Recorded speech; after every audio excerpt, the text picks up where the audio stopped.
नमस्कार, मी संदीप चव्हाण आणि आपण पाहत आहे टॉप न्यूज मराठी.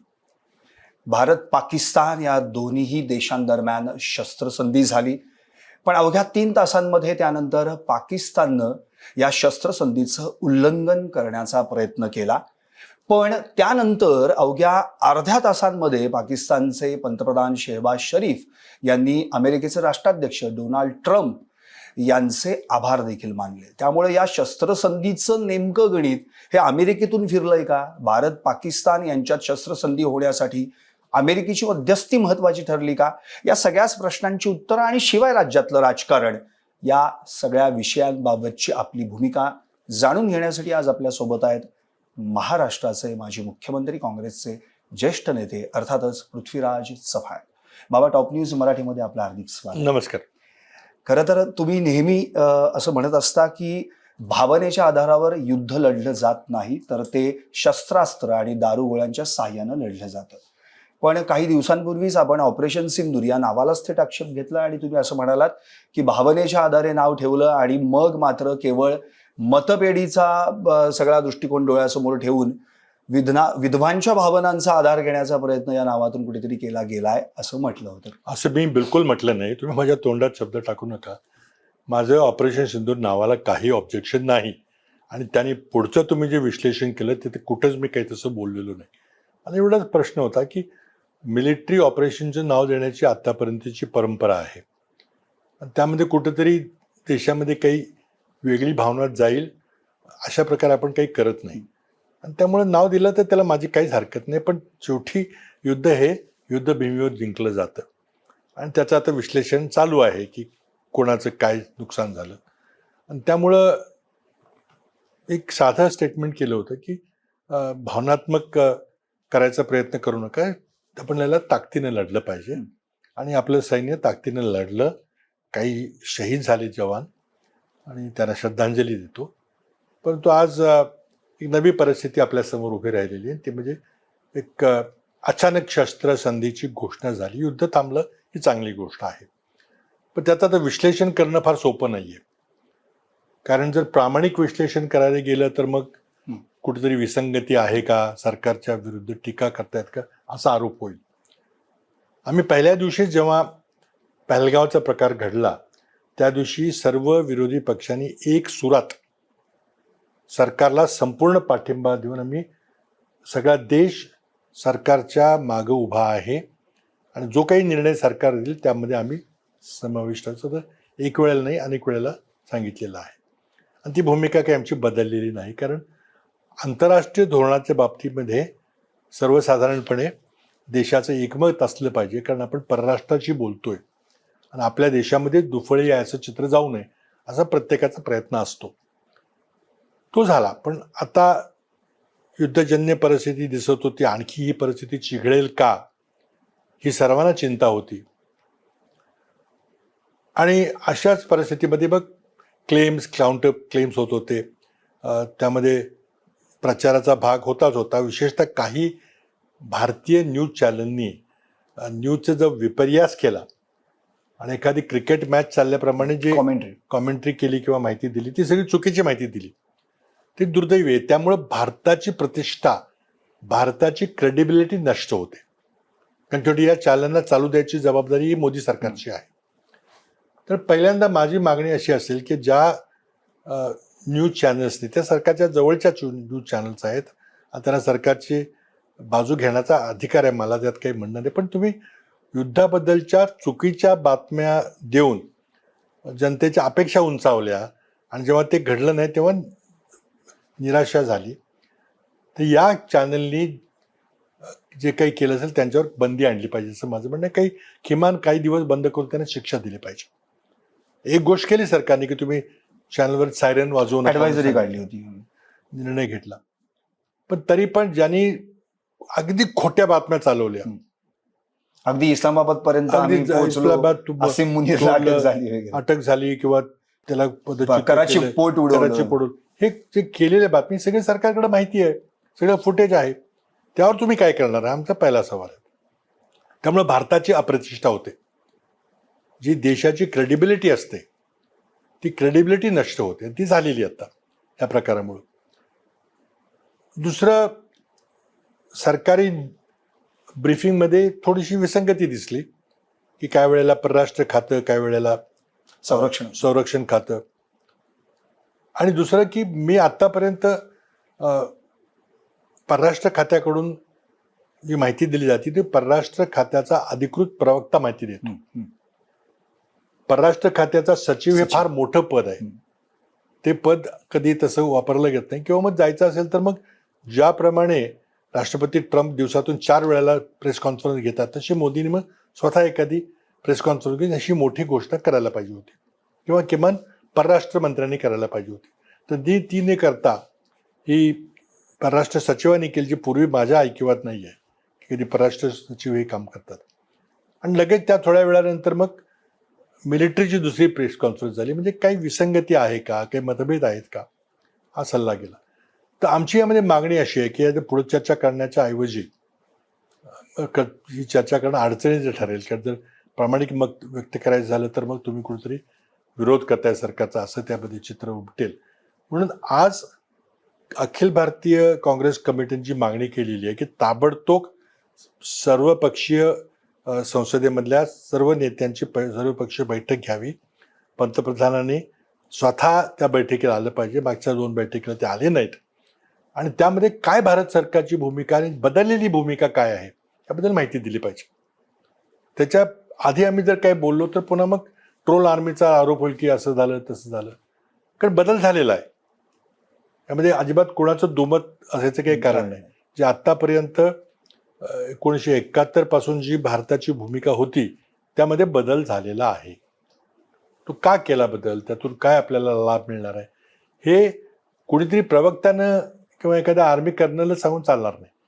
तर त्यामुळे सर्वपक्षीय बैठकीमध्ये स्वतः प्रधानमंत्र्यांनी आणि त्यांच्या ज्येष्ठ सहकारी येऊन चर्चा केली पाहिजे. म्हणजे आम्ही will be again on the same page. आणि संसदेचं एक विशेष सत्र देखील बोलवतं, त्याची मागणी आम्ही केलेली आहे.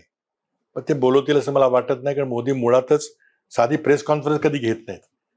त्यामुळे असं विरोधी पक्षांच्या बैठकीमध्ये जाऊन प्रश्नाची उत्तरं द्यायची हे ते करतील काय याबद्दल मला शंका आहे. नक्कीच. तुम्ही चॅनलबद्दलचा आताताईपणा जो चॅनलने केला, नॅशनल मीडिया विशेषतः, ते सगळ्यांनीच पाहिलं होतं. दुसरी एक आणखी महत्त्वाची गोष्ट या शस्त्रसंधीमध्ये नुकतीच प्रकाश आंबेडकरांनी देखील एक भूमिका मांडलेली आहे आणि त्या भूमिकेशी जवळपास सगळे सहमत आहेत. त्यांचं मत असं आहे की अमेरिकेच्या राष्ट्राध्यक्षानं म्हणजे डोनाल्ड ट्रम्प यांनी ट्विट करून सांगावं की भारत आणि पाकिस्तान यांच्यामध्ये शस्त्रसंधी झाली. आपल्या परराष्ट्र मंत्र्यांनी आधी ट्विट का केलं नाही? ह्या सगळ्या विषयाबद्दल चर्चा करणं गरजेचं आहे. पण आपण त्याबद्दल प्रश्न विचारायला सुरुवात केली तर मग पुन्हा आरोप होईल की तुम्ही राष्ट्रीय जे एकमत आहे याबद्दल त्यामध्ये काहीतरी तुम्ही हे करताय. म्हणून त्यातला सगळा योग्य मार्ग आहे. आम्हाला अनेक प्रश्न आहेत की त्या ठिकाणी योग्य स्थळी बंद कमऱ्यामध्ये विरोधी पक्षांच्या नेत्यांच्या सर्वपक्षीय बैठकीमध्ये विचारले जातील. पण ते जर तुम्ही तो मार्ग जर बंद केला तर ती जर चर्चा होऊ दिली नाही किंवा अधिकृतपणे पॉलिटिकल लिडरशिपने आम्हाला सांगितलं नाही, कर्नल किंवा आर्मी ऑफिसरचं काम युद्ध लढण्याचं आहे, प्रवक्त्यांनीच काम केलं पाहिजे. परराष्ट्र खात्याच्या प्रवक्त्याला काय झालं काय माहिती नाही, किंवा डिफेन्स मिनिस्टरचा प्रवक्ता असेल कोणी असेल त्यांनी काय केलं पाहिजे. पण जे मोठे पॉलिटिकल निर्णय आहेत ते पॉलिटिकल लिडरशिपनीच केले पाहिजेत. आज विसंगती आहे का? नक्कीच आहे.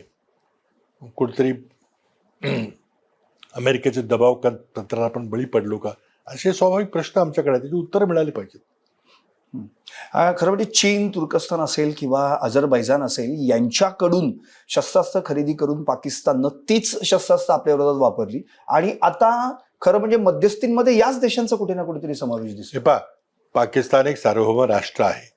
त्यांनी कुठून शस्त्रास्त्र घ्यावीत, कोणाकडून ट्रेनिंग घ्यावं हा त्यांचा प्रश्न आहे. ते काही आपल्याला विचारून ते काही करत नाहीत. आणि ते त्यांच्याकडे जे काही बजेट कमी, आपल्यापेक्षा खूप कमी बजेट आहे, त्यामध्ये जास्तीत जास्त त्यांना कसं उपयोगी संरक्षण सामुग्री विकत घेतील ते प्रयत्न करतील. त्यामध्ये काही दुमत नाही आहे. त्यामुळे काही आक्षेप असायचं कारण नाही. त्यांनी चीनकडून आधुनिक शस्त्रास्त्र घेतली. पहिल्यांदाच चीनी अस्त्रांचा पाश्चिमात्य देशांच्या अस्त्रांची एक मुकाबला झाला आणि त्याचं काय आउटकम झालं याचं विश्लेषण आंतरराष्ट्रीय मीडिया आता करतंय. त्याबद्दलही चर्चा करणं बरोबर ठरणार नाही. त्याकरता सरकारने अधिकृत माहिती दिली तर मग तर्कवितर्क होणार नाही. आणि फॉरेन मीडियाला काय आपण बंद करू शकत नाही. काल वायरनी एक CNNचं आंतरराष्ट्रीय न्यूज पोर्टलचं एक आर्टिकल चालवलं, हं. लगेच ते चॅनल त्याच्यावर- बंद हो, केले. बंद केलं. पण ते मूळ जे सीएनएनचं जे आर्टिकल होते ते चालू आहे, हं. ते वाचायला आपल्याला मिळतंय. म्हणजे असा धरसोडपणा कसा काय करणार तुम्ही? आणि मग लगेच पुन्हा आता चालू केलं. तुमची टीका सहन करायची तयारी पाहिजे आणि टीकेला सडेतोड उत्तर दिलं पाहिजे. आणि जर काही वास्तव असेल ती समजा आमच्या विरोधात असेल तर मान्य केलं पाहिजे. पण ती मॅच्युरिटी बीजेपी सरकार दाखवणार आहे का? म्हणजे थोडक्यात मीडियामध्ये तुम्ही असं वायफर्केशन करताय, जे त्यांच्या बाजूने बोलतील त्यांच्याबद्दल काही म्हणत नाहीत ते, आणि त्यांच्या विरोधात जसं कोणी छापत असतील तर त्यांच्यावर लगेच बंदी आणली. ते स्पष्ट आहे, तसं होतंय. माझी स्पष्ट मागणी आहे की ज्यांनी म्हणजे पर्टिक्युलरली नॅशनल चॅनलने जो विपर्यास केला, की अमुक तुम्ही हो, मगाशी बोलल्याप्रमाणे, त्यांच्यावर कारवाई झाली पाहिजे. ते आपण- होणार नाही याची मला तितकीच खात्री आहे. नक्की. कारण पेड चॅनल्स आहेत, ते सरकारनेच उभे केलेले. आपण टॉप न्यूज मराठीच्या माध्यमातून त्याच्यावर एक शो केला होता, आणि तो स्टुडिओतून निघतोय खोट्या बातम्यांचा धूर म्हणून, आणि त्याला चांगलं अप्रिसिएशन झालं, आणि ते सत्य आहे. तशीच परिस्थिती आपण गेल्या 2-3 दिवसात पाहिली. काल देखील शस्त्रसंधीचं उल्लंघन झालंय अशा बातम्या आल्यानंतर स्वतः सेनेने एक ऍडवायझरी काढली की नाही, अशा प्रकारची कुठेही गोळीबारी झालेली नाही, ड्रोन हल्ला झालेला, आणि मग तो नंतर प्रोपागंडा थांबलेला आहे. त्यामुळे आता मला अगदी या युद्धाबद्दल अगदी शेवटचा प्रश्न तुम्हाला करायचा आहे की मुळात आत्ता शस्त्रसंधी आहे, पण भविष्यात पाकिस्तान पुन्हा डोकं वर काढेल किंवा नाही काढणार याच्याबद्दलची खात्री आपण काय देऊ शकतो? कारण की IMF कडून जो काही त्यांना आता कर्ज उपलब्ध झाले, त्यात कुठेतरी भारताची डिप्लोमॅटिक स्ट्रॅटेजी नाही, बिलकुल नाही, बिलकुल नाही. भारताने जो विरोध करून वस्तुस्थिती मांडण्याचा प्रयत्न केला. शेवटी IMF ही स्वायत्त संस्था आहे आणि त्यांनी कोणाला कर्ज द्यायचं किंवा कोणाला कर्ज द्यायचं ते एखाद्याने कोणी विरोध केला म्हणून ते थांबणार नाही. फक्त भारताने सांगितलं की हे पैशाचा गैरवापर होतोय, याची काळजी घ्या. आता IMFच्या संचालकांनी जो काही निर्णय घ्यायचा असेल तो घेतला असेल, पण $1 बिलियन कर्जाने काही फरक पडला नाही. पाकिस्तानच्या डोक्यावर प्रचंड मोठं कर्ज आहे आणि आता सैनिकी युद्धामुळे त्यांचं नुकसान झालेलं आहे. त्यामुळे IMF मध्ये आपण कुठेतरी मागं पडलो, आपला पराभव झाला असं बिलकुल मानण्याचं कारण नाही. भारताला जे काही करता येण्यासारखं होतं ते भारताने केलं, तो विषय तिथं संपला. आता प्रश्न असा आहे की प्रश्न अनेक आहेत, आम्हाला उत्तरं पाहिजेत, पण ती वेगवेगळ्या प्रवक्त्यांनी प्रश्न विचारायला सुरुवात केली तर पुन्हा मग विसंगती होईल. म्हणून मला वाटतं की योग्य मार्ग आहे की त्यांनी दिल्लीमध्ये संसदेमध्ये सर्वपक्षीय बैठक बोलवली पाहिजे, स्वतः प्रधानमंत्र्यांनी उत्तरं दिली पाहिजेत. कारण भारताच्या भूमीमध्ये फार मोठा बदल झालेला आहे, त्याची आम्हाला चिंता आहे. काश्मीर इश्यूचं आंतरराष्ट्रीयकरण होऊ द्यायचं नाही अशी आत्तापर्यंत एकमत होतं. ते इंदिरा गांधींच्या वेळेला शिमला करारामध्ये प्रस्थापित झालं. कारगिल युद्धाच्या बाबतीमध्ये वाजपेयींनी ते तसंच पुढे चालू ठेवलं आणि हे सर्वपक्षीय एकमत आता बदललेलं आहे. मोदींच्या काळामध्ये अमेरिकी दबाव म्हणा किंवा काय असेल ते असेल, कारण परिस्थिती बदललेली आहे. आज अण्वस्त्रधारी 2 देश लढत आहेत, तर त्याचे परिणाम काय असतातच, कारण जगाचं मग लक्ष तिकडे जातं. हा काही रिजनल कॉन्फ्लिक्ट म्हणून राहत नाही. आणि त्या बदललेल्या परिस्थितीमध्ये आपली कूटनीती कमी पडली का, किंवा हा दबाव आपण का स्वीकारला, किंवा भारतानं आम्ही शस्त्रसंधी स्वीकारलेली आहे म्हणून का जाहीर केलं नाही. आज त्यांना शांतीचं नोबेल पारितोषिक पाहिजे, तर त्यांना एक ब्राउनी पॉइंट मिळाला की मी एक युद्ध थांबवलं. ते तशी जाहीर, जसे ते युक्रेन आणि रशिया थांबवेन असं म्हणाले होते, तसे ती जाहिरात त्यांनी करायला सुरुवात केलेली आहे. परंतु सर्वात महत्वाचं की आपल्या परकीय धोरणामध्ये आपण बदल केलाय का, की आपण थर्ड पार्टी मिडिएशन म्हणजे आपल्यामधल्या संबंधामध्ये तिसऱ्या पक्षाला आपण मान्य केलंय काय, तर हे फार मोठा धोरणात्मक बदल आहे. तर त्याबद्दल सरकारने स्पष्टीकरण केलं पाहिजे. आम्ही त्याबद्दल बोलत राहिलो तर पुन्हा मग ट्रोल आर्मी येईल की तुम्ही काहीतरी वेगळं बोलला. त्याविषयी एक सत्र भरवावं आणि प्रत्यक्षात त्याच्यावर चर्चा. आता पार्लमेंटचं सेशन घेतलं पाहिजे, पण ते नेहरू नाहीत किंवा इंदिरा गांधी नाहीत, त्यामुळे हे घेणार नाहीत. खरं. आता आपण सीमेवरून राज्याच्या राजकारणात येऊयात. खरं म्हणजे बाबा, नुकतंच आपले काँग्रेसचे प्रदेशाध्यक्ष हर्षवर्धन सपकाळ यांनी असं एक स्टेटमेंट दिलंय की महाराष्ट्र आणि देश पातळीवर या आघाड्यांमुळे काँग्रेस पक्षाचं प्रचंड मोठं नुकसान झालेलं आहे, आणि स्थानिक स्वराज्य संस्थांच्या निवडणुकीच्या पार्श्वभूमीवर त्यांचं असं वक्तव्य येणं याचा अर्थ काँग्रेस स्वबळावर लढायचा विचार करणार आहे. त्यांच्या स्टेटमेंटवर मी त्याचं विश्लेषण करणार नाही. आतापर्यंतची आपण जर स्थानिक स्वराज्य संस्थांच्या निवडणुकीची परिस्थिती पाहिली तर बहुतेक स्थानिक नेते निर्णय घेतात की आम्ही आमच्या जिल्ह्यामध्ये आघाडी करणार का आम्ही स्वतंत्र लढणार. कारण एका बाजूला आपल्या पक्षाची ताकद वाढवणे प्रत्येकाचं कर्तव्य असतं, प्रत्येक पक्षाचं, आणि ती ताकद वाढवण्याचा प्रयत्न हा स्थानिक स्वराज्य संस्थांमध्येच होतो. बरोबर. कारण विधानसभा लोकसभेच्या निवडणुकीच्या आघाडीचा निर्णय हा केंद्रातून होतो. त्यामध्ये स्थानिक लोकांचा काही से नसतो, कारण त्यांनी जरी विरोध केला तरी तो त्यांना स्वीकार करावा लागतो. त्यामुळे आतापर्यंतची परंपरा आहे की आपण स्थानिक पातळीवर विरोध निर्णय घेतो, आघाडी करायची का नाही करायची. मला वाटतं प्रदेश काँग्रेस देखील त्यावर काही सक्ती करणार नाही. ती निर्णय घ्यायची प्रक्रिया असते ती स्थानिक नेत्यांच्या बरोबर चर्चा करून होतील. आता सुद्धा तसं होईल असं मला वाटतं. नक्कीच. ते तुम्ही जे ऑपरेशन सिंदूर बद्दल आपण जे अगदी सुरुवातीला प्रश्न घेतला होता, अर्थात स्वतः त्यांनी असं म्हटलं की पृथ्वीराज चव्हाण यांचं वक्तव्य तोडून मोडून विपर्यास करून ते दाखवण्यात आलं, तसं त्यांचं म्हणण्याचा हेतू नव्हता.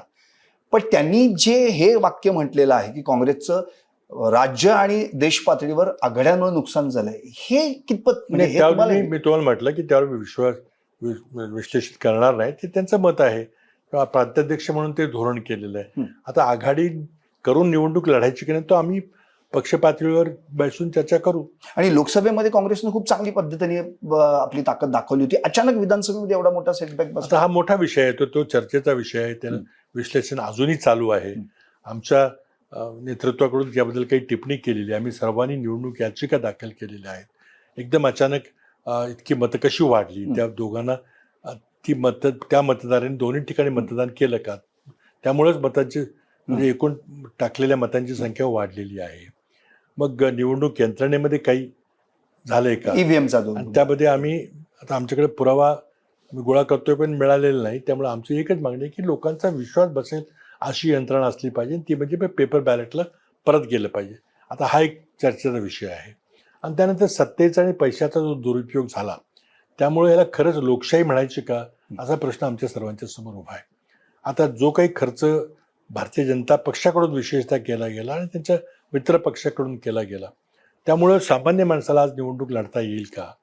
कारखाने किंवा बँका नसल्या तर निवडणूक लढता येणार नाही. मग कारखाने आणि बँका आजारी पडल्या की त्याला मग वाचवण्याकरता सरकारने कर्ज द्यायची, त्यांना बाहेर काढायचं. तर ही प्रक्रिया, याला काय अर्थ आहे. म्हणजे या देशामध्ये CAGच्या अहवालाची काही कोणी चर्चा करत नाही. कोणाला साखर कारखान्यांना कर्ज सरकारने थक हमी द्यायची त्याची काही चर्चा नाही. त्यामध्ये काही धोरणं नाहीत. त्यामुळं सत्तेचा आणि पैशाचा इतका मोठा दुरुपयोग होतोय आणि त्यामुळे ही लोकशाही आहे असं म्हणणंही धाडसाचं ठरलं, असं आज परिस्थिती आहे. नक्कीच.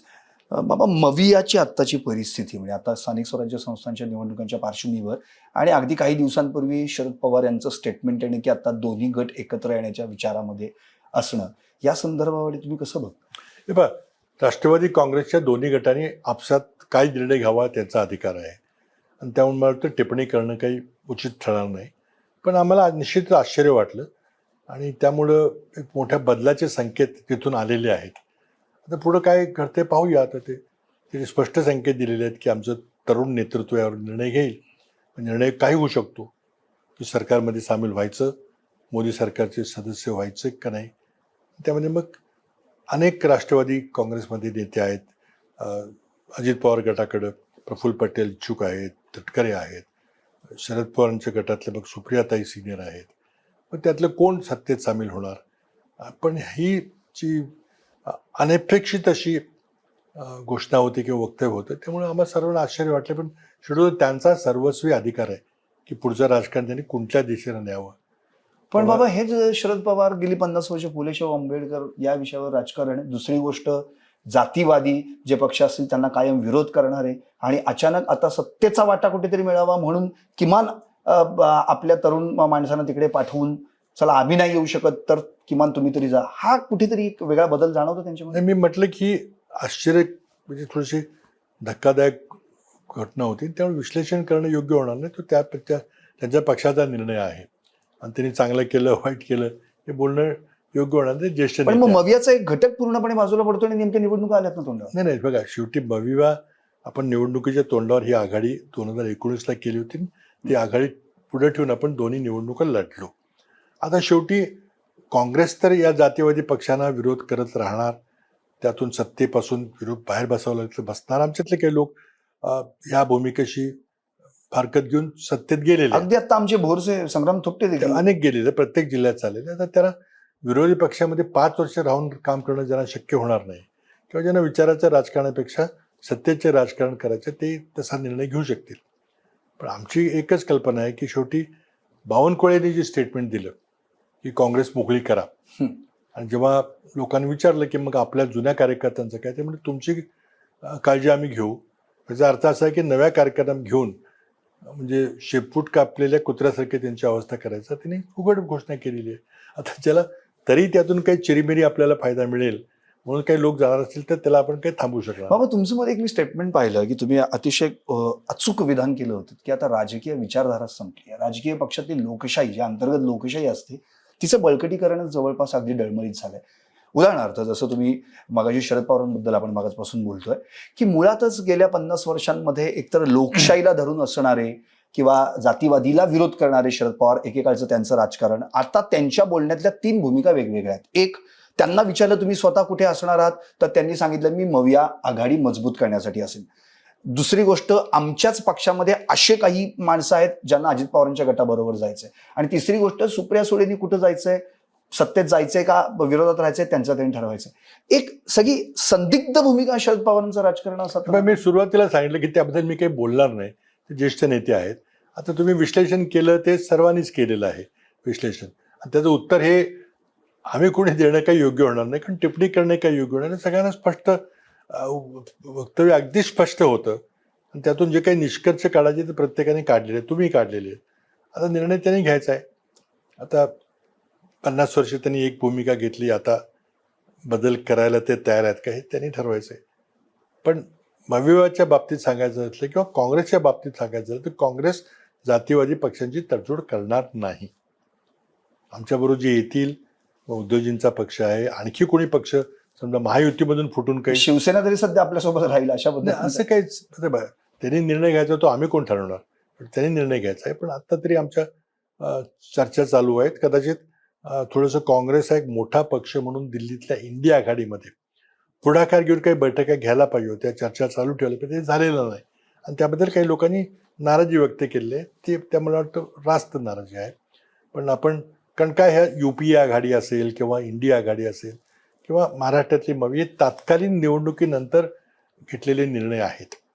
आणि एकदा UPA आघाडी देखील 2004ची लोकसभा निवडणूक झाल्यानंतर अस्तित्वात आली, किंवा 2019च्या निवडणुकीनंतर आपण वेगळं सरकार स्थापन करावं असं ठरलं, आणि ते काही दिवस चालू राहिलं.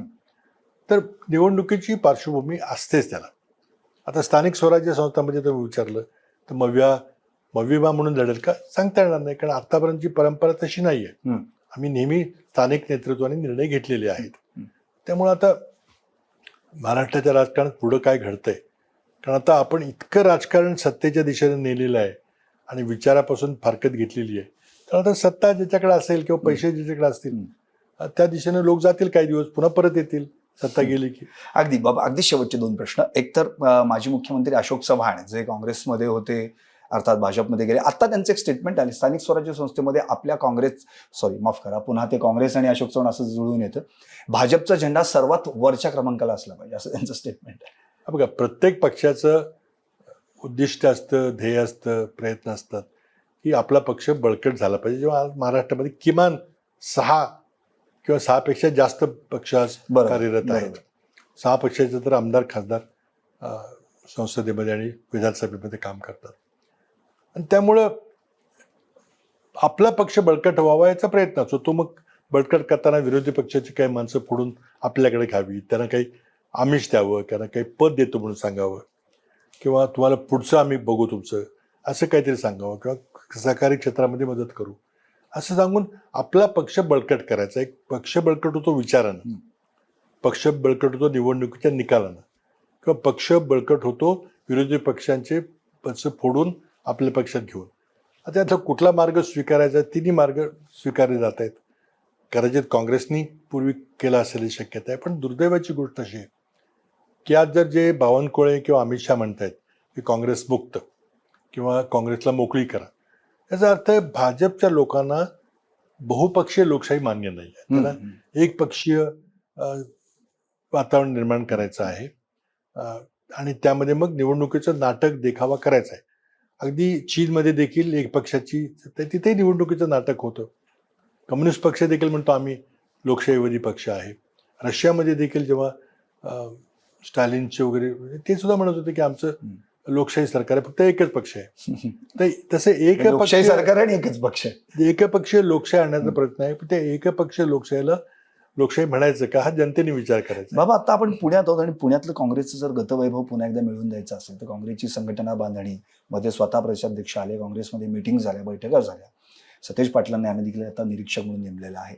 आत्ताच्या स्थानिक स्वराज्य संस्थांमध्ये कशी परिस्थिती असू शकेल? तुम्ही त्यासाठी काही विशेष प्रयत्न करणार? नाही, मी बघा मला जी काही जबाबदारी दिली जाईल ती मी स्वीकारेन, कारण मी शेवटी काँग्रेसचा कार्यकर्ता आहे.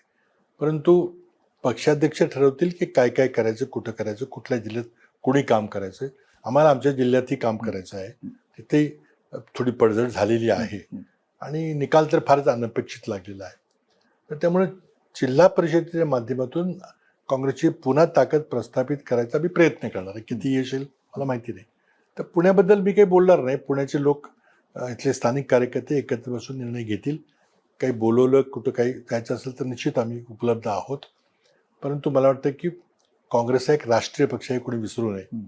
आज काही चढ उतार होतात, काही चुकीचे निर्णय घेतले जातात, त्याचे चुकीचे परिणाम होतात किंवा काही योग्य निर्णयाचे योग्य चांगले परिणाम होतात. लोकसभेला आता जो निकाल लागला त्याची तशा प्रकारचा निकाल लागेल आम्हाला अपेक्षा होती. मी तर अनेक चॅनलला निवडणुकीपूर्वी सांगितलं होतं 30-31 खासदार जवळजवळ आले. तर विधानसभेला मात्र आम्हाला न लागता हे घडलं सगळं. कशामुळे घडलं तुम्ही बरंच विश्लेषण केलं, आमचंही अंतर्गत विश्लेषण चालू आहे. याचिका दाखल केलेली आम्ही, पण याचिकेचा अनुभव आपल्याला माहिती आहे की 5 वर्ष काही निकाल त्याचा लागत नाही कधी. तर त्यामुळं बरेच बदल केले पाहिजेत. अंतर्गत लोकशाही प्रत्येक पक्षात बळकट झाली पाहिजे. नाहीतर मग हे फॅमिली रन पक्ष आहेत तर ती खरी लोकशाही नाही आहे, देखावा आहे. बाबा अगदी शेवटचा प्रश्न, तुम्ही केंद्रातही काम केलंय, राज्यातही काम केलंय, केंद्राचा देखील खूप चांगला अनुभव आहे तुम्हाला. तुम्ही नेमकं रमलात कुठे किंवा अजून असं वाटतं की आपण असं नाही. मला जिथं जबाबदारी पक्षाने दिली तिथे मी काम केलं. म्हणजे पक्षाचं काम असेल महासचिव म्हणून किंवा एखाद्या राज्याचा प्रभारी म्हणून तेही मी काम केलेलं आहे. जवळजवळ 9 राज्याचा मी प्रभारी होतो.